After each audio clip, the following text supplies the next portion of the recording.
In June of 1995, a group of people in Arkansas gathered to watch a softball game.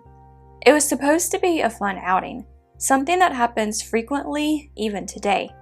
But this particular night would end in tragedy. Let's talk about Morgan Nick, who hasn't been seen or heard from in over 25 years.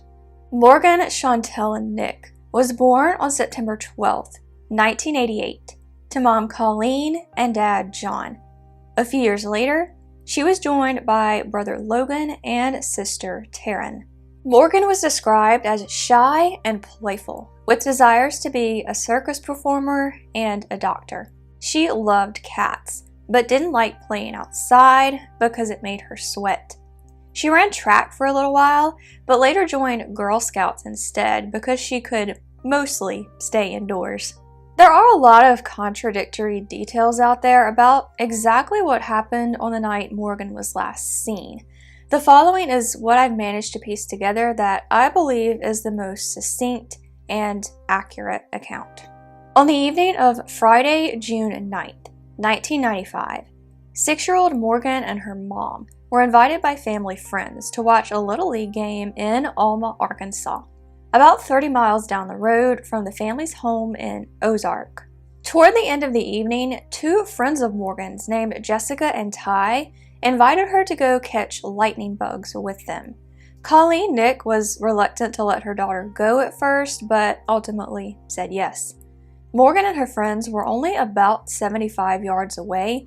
Another source says they were only about 50 yards away, and they were only gone for around 15 minutes.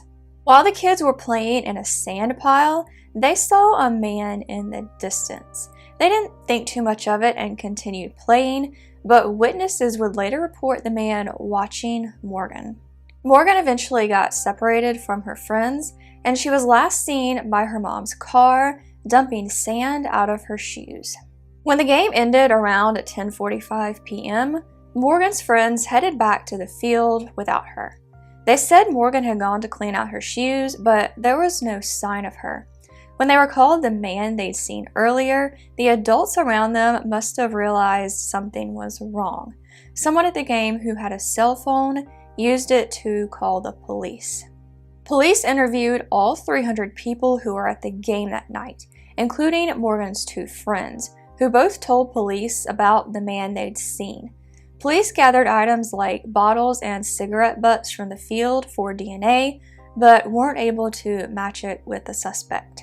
There were reportedly 2 attempted child abductions in the same month and area. In both cases, the suspects largely resemble the description of Morgan Nick's alleged abductor, but I couldn't find anything else about these abductions, and there's contention over whether they even happened at all. With Morgan's case, there was very little evidence to go on. Even though witnesses had seen a suspicious man in the area around the time Morgan was last seen, nobody had actually witnessed the alleged abduction. As stated by Alma Police Chief Russell White in a 2010 article, what makes it a hard case to crack is that it's a real simple crime.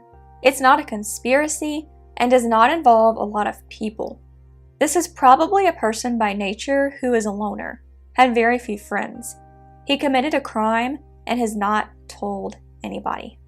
In 1996, Colleen launched the Morgan Nick Foundation, which provides a support network to parents and families of all missing children, as stated by KATV.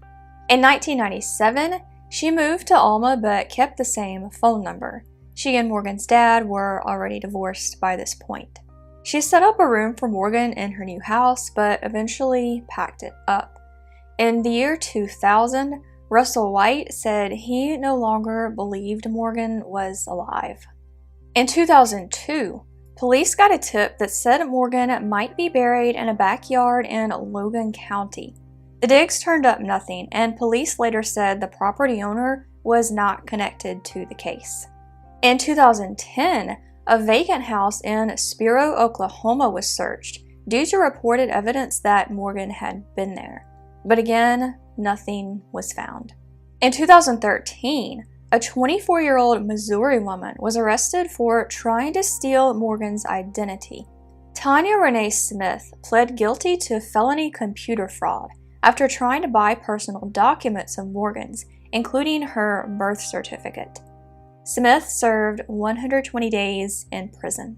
And in 2017, a tip led police to the same Oklahoma house that had been searched in 2010. Nothing was found in this new search, and it's never been confirmed that the search was even related to Morgan's case. In 2020, the 25th anniversary of Morgan's disappearance, new age progressions were released by the National Center for Missing and Exploited Children. In 2021, the documentary Still Missing Morgan aired on local TV in Arkansas.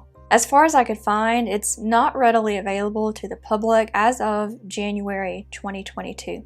Later on in 2021, the FBI named their first publicly identified person of interest in the case.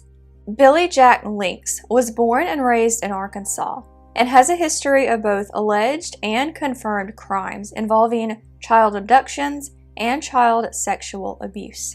He died in 2000, but the FBI is still seeking information about him from anyone who knew him. They've asked people who have anything they want to share to call them at 1-800-CALL-FBI or 2255-324.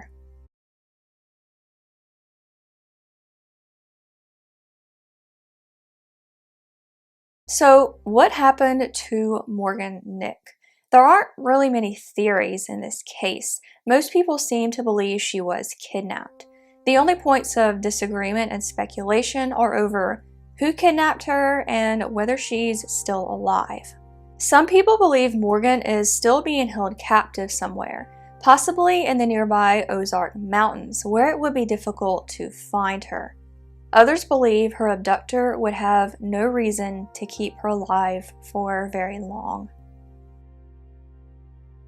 Morgan Nick was 6 years old when she was last seen in Alma, Arkansas, on the evening of June 9, 1995. Police believe she was abducted by a stranger. Morgan is a white female who is 4 feet tall and 55 pounds at the time of her disappearance, with strawberry blonde hair and blue eyes. She had 5 visible silver caps on her molars and was last seen wearing a green Girl Scout t-shirt, blue shorts, and white shoes. If she were alive today, she would be 33 years old. Around the time Morgan was last seen, an unknown man was spotted nearby, reportedly watching her. He's described as a white male, between 23 and 38 years old and 180 pounds, with salt and pepper hair and a beard and mustache. Also spotted nearby was a red Ford pickup truck with a white camper. It's not clear if this man was the driver of the truck, but the truck did disappear around the same time as Morgan. If you have any information about this case, you can contact the Alma Police Department at 1-479-632-3333. You can also contact the National Center for Missing and Exploited Children at 1-800-THE-LOST. If you found this video interesting or informative, I would love it if you would like and share it. For more true crime videos and other general dark content, I hope you'll consider subscribing and hitting that bell. Thank you so much for watching, and I will see you next time.